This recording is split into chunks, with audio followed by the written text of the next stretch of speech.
Have you ever poured your heart, soul, and sweat into planting peppers, only to watch them wilt, turn yellow, or produce a handful of tiny, sad little vegetables? You are definitely not alone. Growing peppers can sometimes feel like trying to solve a complicated puzzle with missing pieces. Today, we are bringing you an incredible secret, directly from a veteran who has seen it all. Imagine running an agricultural pesticide and supply shop for 20 long years. You would see thousands of farmers walk through your doors, right? You would see the ones who fail year after year and the ones who pull up in brand new trucks because their harvests were so massive. What is the difference between them? I promise you, by the end of this video, you will know exactly what the successful farmers are doing. And here is the biggest hook. The secret to a massive pepper harvest has absolutely nothing to do with the seeds you buy, and it has nothing to do with how much you water them later on.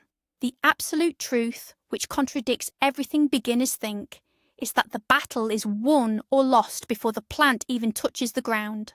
If you mess up the beginning, no miracle spray will save you later. So, are you ready to learn the 3 most important things you must do before planting your peppers? Let me know in the comments if you have ever lost a whole crop of peppers, because we are going to make sure that never happens to you again. To really understand why these 3 pre-planting steps are so vital, we need to take a quick look at the history and nature of the pepper plant itself. Peppers originate from Central and South America, thriving in very specific tropical conditions. They love warmth, they need well-draining soil, and they are incredibly sensitive to their environment. When we try to grow them in our own backyards or commercial fields, we are essentially trying to recreate their perfect native habitat. Over the last few decades, farming techniques have evolved rapidly, but the basic biological needs of the pepper plant remain exactly the same. Our 20-year veteran shop owner acts like a local plant doctor. Every spring, farmers rush into his shop with sick plants in plastic bags, begging for a chemical cure. They want a magic potion to fix yellow leaves, rotting stems, or pest infestations, but our expert always tells them the same harsh truth. The sickness did not start today. It started months ago during the preparation phase. The foundation of farming is exactly like building a house. If you build a mansion on a swamp, it will sink, no matter how beautiful the roof is. The soil, the invisible environment, and the initial plant health form this foundation. Let us break down the exact blueprint this expert gives to his most successful clients, starting with the very earth you are standing on. So let us dive right into the first major secret, which is all about building the perfect underground home for your plants. Most beginners think dirt is just dirt. They go to the garden centre, buy some plants, dig a hole, drop them in, and hope for the best. But our 20-year expert says this is the #1 reason crops fail. The secret is that you must prepare your soil base long before planting day. Think of it like cooking a giant meal before a marathon. Your peppers are going to run a marathon for several months, producing fruit continuously. They need massive amounts of energy. This energy comes from base fertilizers and compost. But here is the critical part you must remember. You cannot just throw raw, unfermented manure or cheap compost into the ground and plant the next day.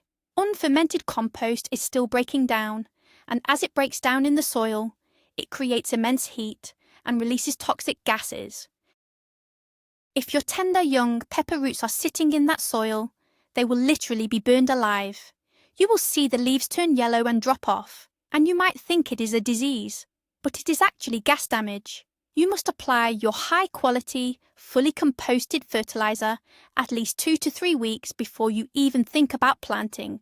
This gives the soil time to digest the food, release any trapped gases, and settle down into a perfect nutrient-rich bed.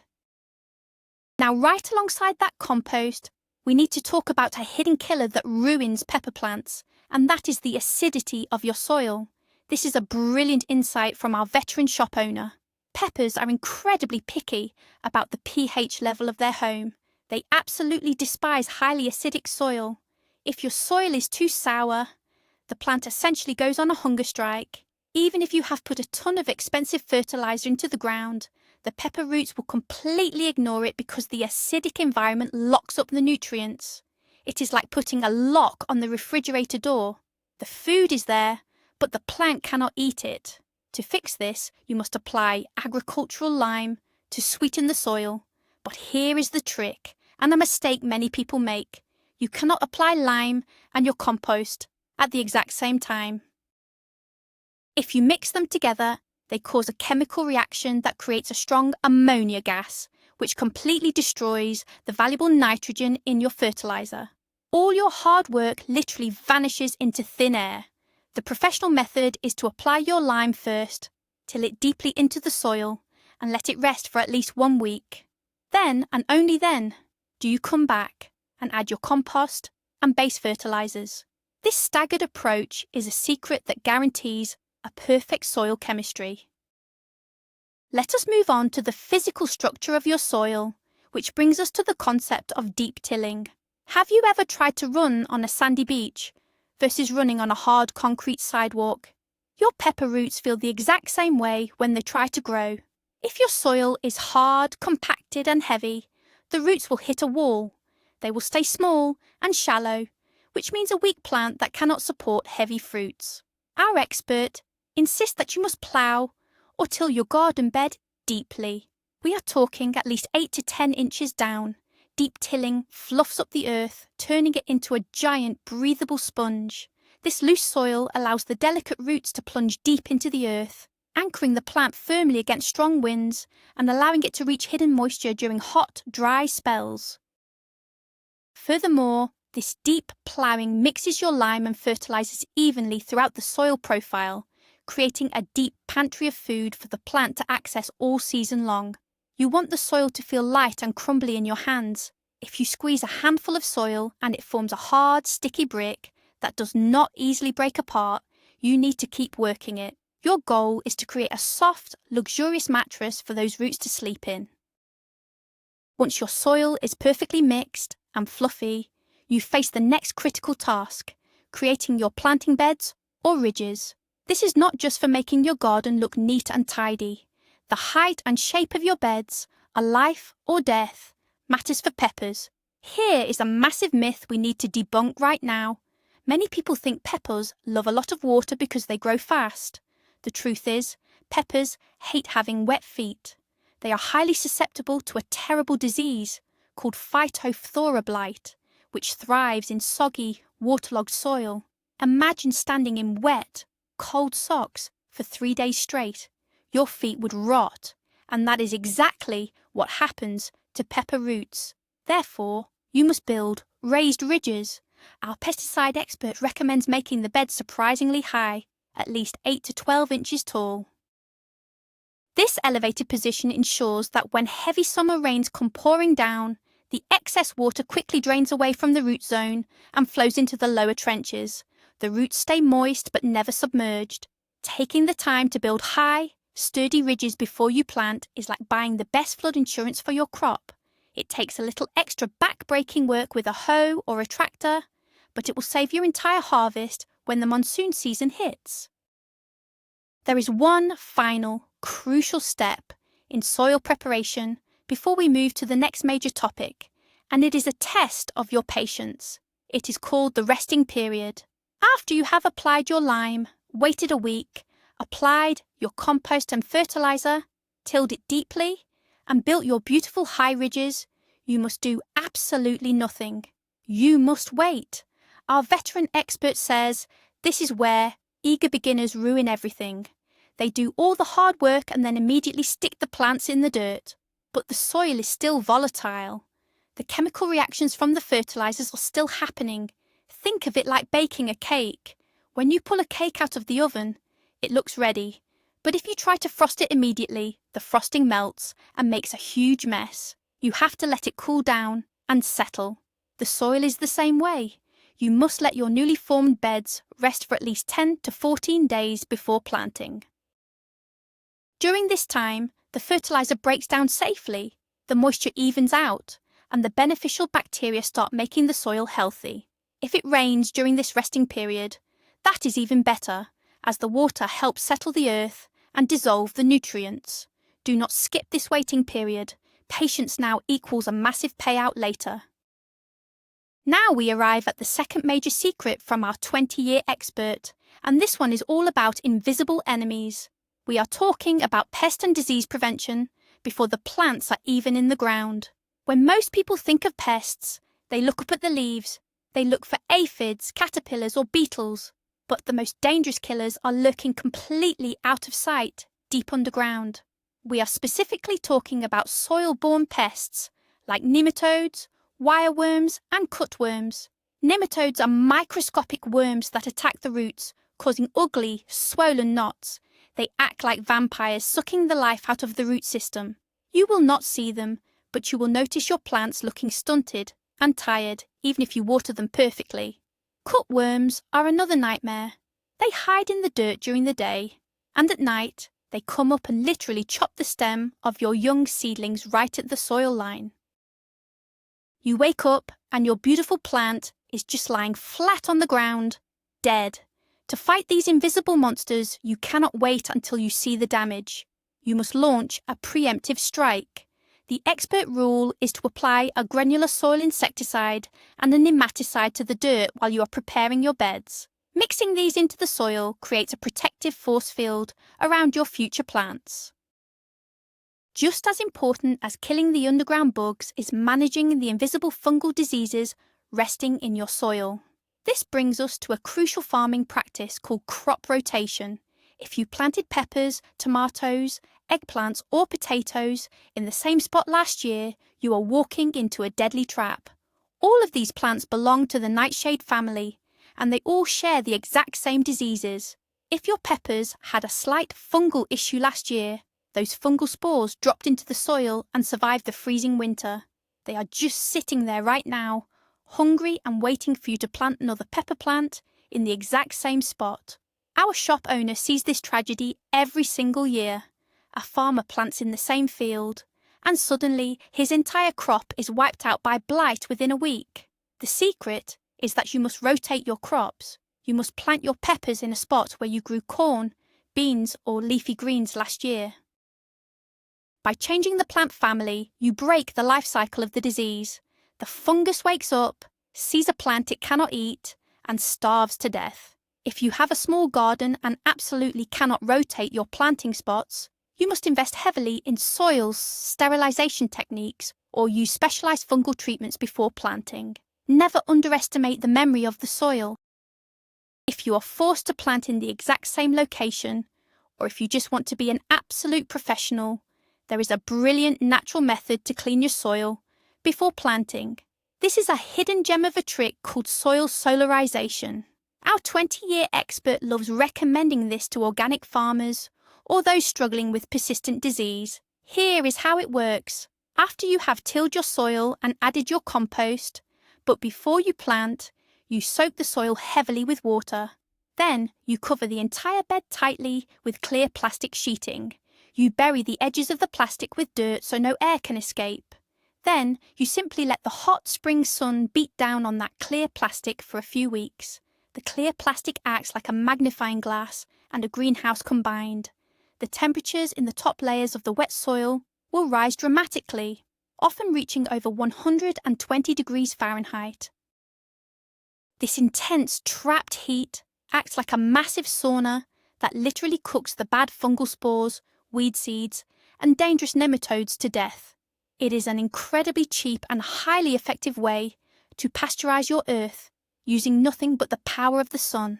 When you finally remove the plastic to plant, you're placing your seedlings into a pristine, clean environment, giving them an incredible head start. While we are talking about what is inside the soil, we need to completely change how you view bacteria. Not all microscopic life is bad. In fact, if your soil is completely dead and sterile, your peppers will struggle to survive. This is where the concept of beneficial microbes comes in. Our pesticide shop veteran notes that the smartest farmers are not just buying chemicals to kill things, they are buying products to bring the soil to life. Think of it like taking a probiotic for your own stomach. When you eat yogurt with live cultures, it helps you digest food and fight off stomach bugs. The soil needs its own probiotics. Before planting, you should incorporate beneficial bacteria and fungi, such as mycorrhizae or Bacillus subtilis, into your beds. These good guys form a symbiotic relationship with your pepper roots. They attach to the roots and act like extensions, reaching out to gather water and phosphorus from far away. Even better, they act like a microscopic army, aggressively fighting off the bad disease-causing fungi, defending your plant's root system. A soil rich in organic matter and beneficial microbes creates an immune system for your garden. When the bad blight spores try to attack, the good bacteria simply outnumber them and starve them out. Building this army before planting is a masterstroke. Let us discuss one highly practical physical step you must take regarding water and your soil beds before planting. This is a mistake that causes massive headaches later in the summer.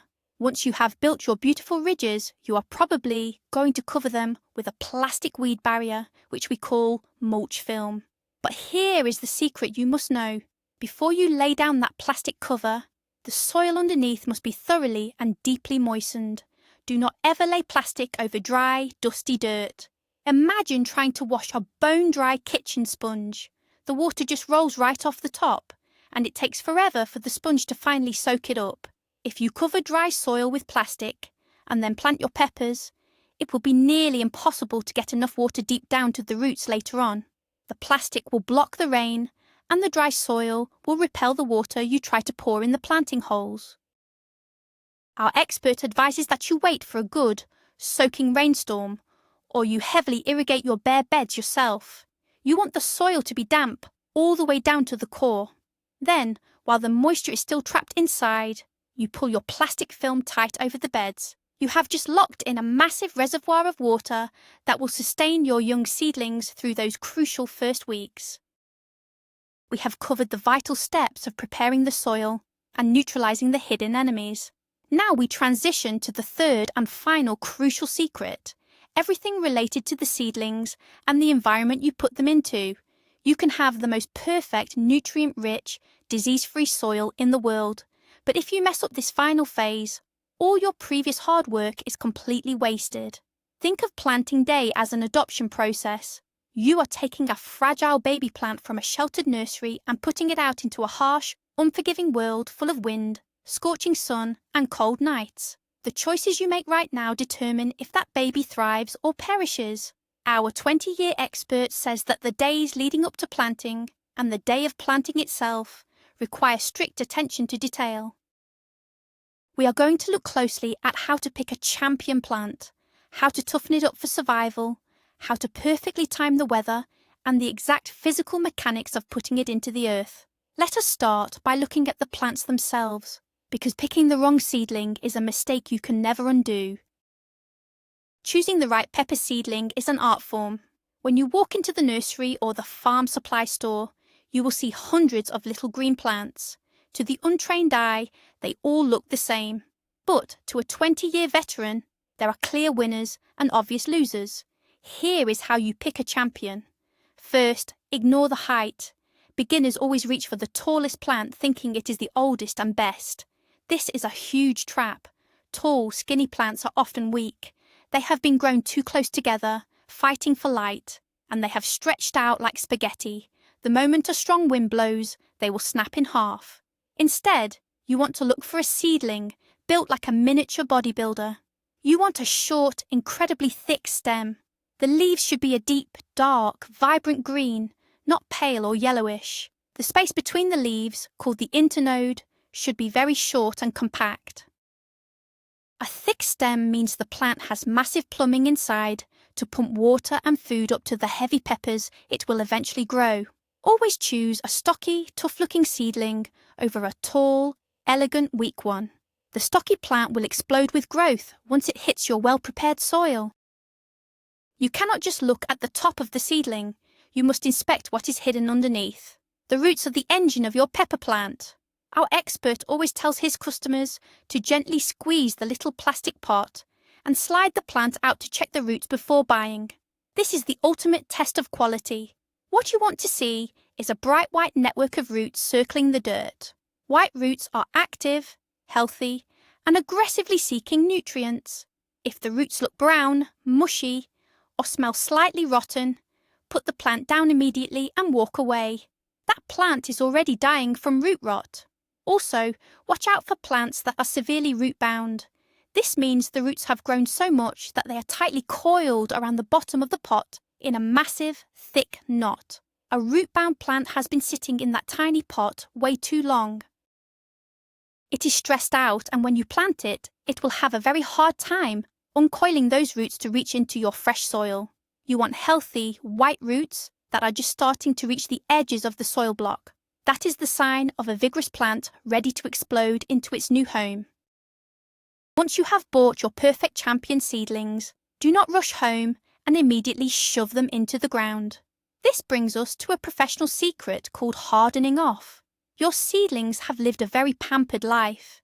They were grown in a high-tech greenhouse with perfect temperatures, no harsh winds, and filtered sunlight. If you take that soft, spoiled plant and suddenly stick it into a cold field with blasting winds and blazing direct sun, it will go into severe shock. The leaves will turn white and burn, the plant will stop growing for weeks, and it might even die. You have to introduce them to the real world slowly. Think of it like taking someone who has been indoors all winter and putting them on a tropical beach. They will get a terrible sunburn. For a week before planting, you must harden them off. Put the trays of seedlings outside in a shady, sheltered spot for a few hours a day. Over the next several days, gradually increase their exposure to direct sunlight and wind, always bringing them back to a safe spot at night. This process thickens the plant's cuticles, toughens the stems, and prepares its metabolism for the shock of transplanting. It is a mandatory step for success. Now we must talk about timing, specifically the weather trap that catches so many eager gardeners. Spring arrives, you get one beautiful, warm, sunny weekend, and everyone rushes out to plant their peppers. This is a fatal error. Our 20-year expert has seen countless farmers wipe out their entire investment because they planted too early. Here is the golden rule you must memorize. Peppers are tropical plants. They care about the daytime temperature, but they care deeply about the nighttime temperature. Even if the day is 75 degrees, if the night temperature drops below 50 degrees Fahrenheit, your pepper plant will panic.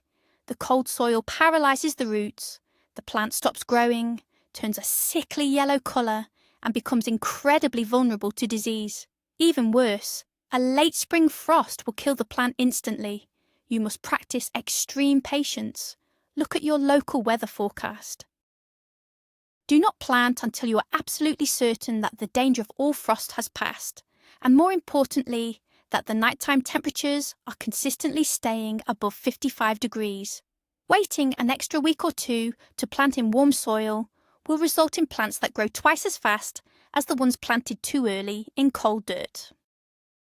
When planting day finally arrives and the weather is perfect, you face the temptation of greed. This relates to plant spacing. Because the seedlings look so small and cute, people tend to plant them very close together.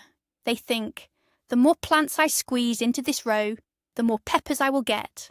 That logic is completely backward. When those tiny seedlings grow into massive bushes, they need space. If they are crowded, you create a dense jungle. Air cannot flow through the leaves, and sunlight cannot reach the bottom of the plant. A damp, dark, stagnant jungle is the absolute perfect breeding ground for devastating fungal diseases and pest outbreaks. It is like being packed into a crowded elevator with someone who has a terrible cold. Everyone is going to get sick. Furthermore, the roots will aggressively fight each other for the limited water and fertilizer in the soil. You must space your peppers generously. Our expert recommends leaving at least 18 to 24 inches between every single plant and keeping your rows wide. It looks like too much empty space at first, but trust the process. Healthy, well-spaced plants with good airflow will easily outproduce a crowded row of sickly, struggling plants. Let us quickly revisit the concept of mulching, which we touched on during soil preparation. We talked about locking in the moisture, but covering your beds with a plastic weed barrier does so much more for your young plants. After you lay the plastic, you will cut a small hole to plant your seedling. That black or silver plastic acts like a magic blanket. First, it completely eliminates weeds. Weeds are ruthless thieves. They grow faster than your peppers and will steal all the expensive fertilizer and water you just put into the soil. With a plastic barrier, you will never have to spend your weekends breaking your back pulling weeds. Second, especially in the early spring, black plastic absorbs the heat from the sun and warms the soil underneath. We already know peppers love warm roots. This warm soil acts like an incubator, signalling the plant to grow rapidly. Finally, the plastic prevents the heavy summer rain from splashing muddy dirt up onto the lower leaves of the plant. That splashing dirt is exactly how dangerous soil-borne blight spores travel from the ground onto your plant. A clean plastic barrier is essentially a protective shield for your entire crop. Now we are down to the literal, final physical action, putting the plant into the hole. There is a precise science to planting depth. This is where the old rule of thumb for tomatoes will ruin your peppers. If you plant a tomato very deeply, burying its stem, it will grow new roots all along that buried stem. Beginners often assume they should do the same thing with peppers to make them sturdy. Our 20-year expert warns that this is a terrible mistake. Pepper stems are entirely different. If you bury the main stem of a pepper plant deep into the wet soil, it will not grow new roots. Instead, the buried stem will rot. A fungal infection will set in, the stem will turn brown and mushy, and the plant will suddenly collapse and die. You must pay attention to the soil line. Look at the little block of dirt around the seedling's roots when you pull it from the pot. When you put it in the ground, the top of that root block must be exactly level with the surface of your garden soil. Do not bury it any deeper. You want the roots under the dirt, and the entire stem above the dirt. It is a delicate balance, but planting at the exact correct depth is vital for survival. As soon as you place the plant in the hole at the correct depth, you must perform the critical final step of watering them in. You cannot just cover the roots with dry dirt and walk away. When you dig a hole and place a root ball inside, there are always hidden air pockets left underground. If a tender root grows into an empty pocket of dry air, it will dry out and die. You must use water to settle the soil tight against the roots. The professional method is to fill the hole with water, let it drain slightly, place the plant in, backfill with dirt, and then water it heavily again, right at the base. This process turns the dirt into a temporary mud that flows into every tiny crack and crevice, completely surrounding the root system, eliminating all air pockets. This gives the roots immediate contact with the earth so they can start drinking instantly. Our expert also suggests adding a very light, weak dose of a rooting hormone or a liquid starter fertilizer to this initial watering. This acts like an energy drink, giving the shocked plant a quick boost of energy to help it recover from the trauma of transplanting and kickstart its new life in your garden. Finally, the very last thing you must consider before planting is your plan for physical support. Pepper plants are structurally fragile. When you follow all these secrets, your plants are going to grow massive and they're going to be loaded with heavy, dense fruit. A summer thunderstorm with high winds will easily snap a heavy pepper plant right at the base, destroying months of hard work in 5 minutes. You must plan your staking or trellising system before the plants get big. It is incredibly difficult to drive wooden stakes into the ground and tie up branches when the plant is already huge without breaking the delicate stems. The smart farmer drives their stakes into the ground immediately after planting, while the seedlings are still tiny. As the plant grows, you simply tie the main stem to the stake, guiding it upward. Or, if you are planting long rows, you set up your sturdy end posts and strings right away. Having your support system established on day one ensures that as your champion plants explode with growth, they are perfectly supported and protected from the elements, allowing them to focus entirely on producing an overwhelming harvest of beautiful peppers. And there you have it, the ultimate masterclass, directly from a 20-year veteran of the fields. Who would have thought that the real secret to growing massive, healthy peppers happens entirely before the plant is even in the dirt? To summarize, we learned that you must build a flawless foundation with deeply tilled, pH-balanced soil and fermented compost. We discovered the vital importance of neutralising invisible underground pests and rotating crops to defeat lingering diseases. Finally, we learned the precise art of selecting a champion seedling, hardening it off, and planting it at the perfect time and depth. These are the details that separate the disappointed beginners from the farmers pulling up in new trucks. Taking the time to do these 3 crucial steps changes the entire game. I want to thank you so much for watching and learning with us today. If you are ready to revolutionize your garden, please hit that subscribe button and give this video a big thumbs up so we can keep bringing you these pro secrets.